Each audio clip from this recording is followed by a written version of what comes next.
দুর্ভাগ্যবাদী, আপনি আদিবাসী, আপনি আপনার পূর্বপুরুষের লড়াইটাকে ভুলে গিয়েছেন।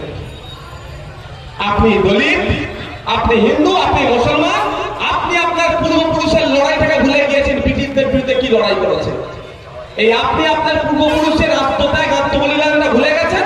সামনে যে সাবজেক্ট নিয়ে এসে দাঁড় করাচ্ছে আপনি মনে নিচ্ছে হচ্ছে এইটাই হবে।